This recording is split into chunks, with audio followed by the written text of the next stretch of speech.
হযরত সুলাইমান আলাইহিসসালাম ও একটি পিপিলিকার ঘটনা। হযরত সুলাইমান আলাইহিসসালাম একদিন নদীর তীরে বসেছিলেন। এমত অবস্থায় তার নজর গিয়ে পড়ল একটি পিপিলিকার উপর। তিনি দেখতে পেলেন পিপিলিকাটি তার মুখে করে একটি গমের দানা নিয়ে নদীর তীরে আসতে লাগলো। পিপিলিকাটি নদীর তীরে পৌঁছাতেই একটি ব্যাঙ অমনি তাকে হাঁ করে গিলে ফেলল। দীর্ঘক্ষণ ব্যাঙটি পানিতে ডুবে থাকার পর হঠাৎ করে ব্যাঙটি ভেসে উঠল। ব্যাঙটি পুনরায় তীরে উঠে মুখ হাঁ করে পিপিলিকাকে মুখ থেকে ছেড়ে দিল। হযরত সুলাইমান আলাইহিসসালাম তিনি তীক্ষ্ণ দৃষ্টিতে তাকিয়ে রইলেন তাদের প্রতি এবং তিনি বিষয়টি বোঝার চেষ্টা করলেন। তাই তিনি আরও মনোযোগ সহকারে বিষয়টি দেখতে লাগলেন। হযরত সুলাইমান আলাইহিসসালামের মজিজার মধ্যে একটি হলো তিনি সকল মাখলুকাতের ভাষা বুঝতে পারতেন। তাই তিনি পিপিলিকাকে ডেকে জিজ্ঞেস করলেন, এই পিপিলিকা, ব্যাপার কি? তুমি কোথায় গিয়েছিলে? কেন গিয়েছিলে? আর কেনই বা ফিরে আসলে? কিভাবে আসলে? ব্যাঙ তো তোমাকে ভক্ষণ করেছিল। হযরত সুলাইমান আলাইহিসসালামের এই প্রশ্নের উত্তর সেই পিপিলিকা বলল, হে সুলাইমান, এই নদীর গভীরে এক বিশাল পাথরের মাঝে অনেক ক্ষুদ্র ক্ষুদ্র পোকামাকড়ের জন্ম হয়েছে। তাদের মাঝে অনেকেই অন্ধ, ভারসাম্যহীন, শক্তিহীন। তাই তারা রিজিকে তালাশ করতে বাইরে যেতে পারছে না। আর এজন্যই মহান আল্লাহ পাক এই সকল ভারসাম্য শক্তিহীন প্রাণীদের রিজিকের মালিক আল্লাহ তাআলা আমাকে দিয়েছেন।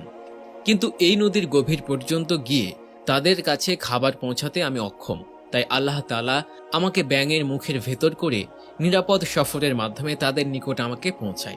আমি সেখানে গিয়ে তাদের মধ্যে খাবার প্রদান করে পুনরায় ব্যাঙের মুখের ভেতর থেকে নিরাপদে আমি আবার নদীর তীরে ফিরে আসি। হযরত সুলাইমান আলাইহিসসালাম পিপিলিকার মুখে এই কথা শুনতে পেরে বিষয়টি বুঝতে পারলেন। কিন্তু হযরত সুলাইমান আলাইহিসসালাম তিনি আবার পিপিলিকাকে জিজ্ঞেস করলেন, তুমি যখন সেখানে রিজিক নিয়ে গেলে তখন সেখানকার পোকামাকড়কে কি কোনো তসবিহ পাঠ করতে শুনেছ? পিপিলিকা জবাবে বলল, হ্যাঁ, শুনেছি। তারা রিজিক পাওয়ার পর পবিত্র সত্তা একমাত্র তিনি, যিনি আমাদের এই বিশাল নদীর গভীরেও ভুলে যাননি। তিনি আমাদের কাছে আমাদের রিজিক পৌঁছে দিয়েছেন। তিনি হলেন একমাত্র আল্লাহ তাআলা। এই বলে তারা জিকির করছিল। সুবহানাল্লাহ। হযরত সুলাইমান আলাইহিসসালাম ও পিপিলিকার আরও একটি ঘটনা আছে। একবার তিনি তার বাহিনীকে নিয়ে কোথাও যাচ্ছিলেন। প্রতিমধ্যে হযরত সুলাইমান আলাইহিসসালামের বাহিনীর আগমনের শব্দ পেয়ে ওই পিঁপড়া দলের একটি পিঁপড়া অন্য পিঁপড়াদের উদ্দেশ্যে করে বলল, হে পিপিলিকা দল, তোমরা তোমাদের গৃহে প্রবেশ করো, অন্যথায় সুলাইমান আলাইহিসসালাম ও তার বাহিনী অজ্ঞাতসারে তোমাদের হত্যা করে ফেলবে। হযরত সুলাইমান আলাইহিসসালাম মানুষ ছাড়াও আল্লাহর অনুগ্রহ জিন, পাখি ইত্যাদি মাখলুকের ভাষা বুঝতেন। তাই তিনি পিঁপড়ার কথা শুনতে পেয়ে মৃদু হাসলেন। একটি পিঁপড়ার মধ্যে নিজের স্বজাতিকে বাঁচানোর এক পরম ব্যাকুলতা আমরা দেখতে পাই। এই সামান্য পিঁপড়া তার দলকে বাঁচানোর জন্য হাজার হাজার বছর আগে আওয়াজ উঠিয়েছিল।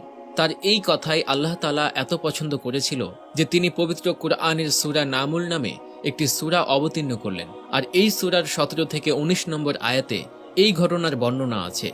প্রিয় দর্শক, এই ছিল আমাদের আজকের ভিডিও। যদি ভিডিওটি ভালো লাগে অবশ্যই কমেন্ট করবেন, লাইক আর শেয়ার করতে একদমই ভুলবেন না।